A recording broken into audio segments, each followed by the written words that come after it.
Okay, buterevu nnyo tuba tukwaniriza ate ku BBS Final nga studio zaffe tuzitadde wano eno ku kisaawe ekimanyidwa nga Kosovo ekyekasana Luweero era bwe tugenda okusinzira okutuusaako omupiira wakati wa bannaffe bannabulemeezi nga bakyaziza the Maite Buddu nga muto wange bw'atera okugiyita Maite Kyaddondo eri n'eri ku lw'e Masaka waliyo the Maite Buddu tewali buzibu bwonna. So embeera bwetyo bweri nja kugaa nti bulemeezi bambadde omujoozi gwabalaba nga bayingira ekisaawe awo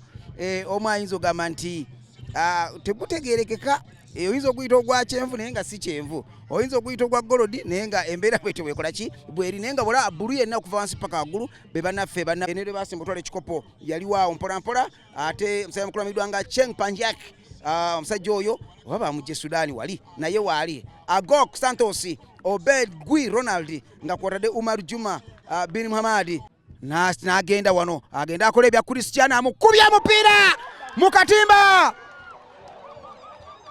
amukubya mupiira mu katimba emwemu Bannabuddu ne bazina wano amusimbye mulamba Buddu ku ntiko kakutuka data kozesa wa Airtel bakasukidde wano Bannabuddu bagezaako okuyiiya gwakwekiika ani agusookako musajja mukulu amanyidwa nga Sebunya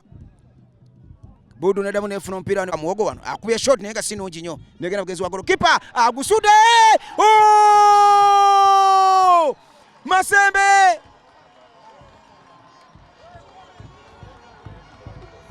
asudde awo Agako Santos omupiira gubadde ize nnyo gugenze wa golokipa omuvubuka akubyemu awo ka shot kakukisajja ogutereka wano aterese omuntu wano. Oh my God, bagenze okuba wano tebinaggwa wano agenda akubye ekiraka kona zayi wano ne bazanya 1-2 kati no owulire tabu n'alandinga omwana ali soft nnyo n'alimba muganda wange ali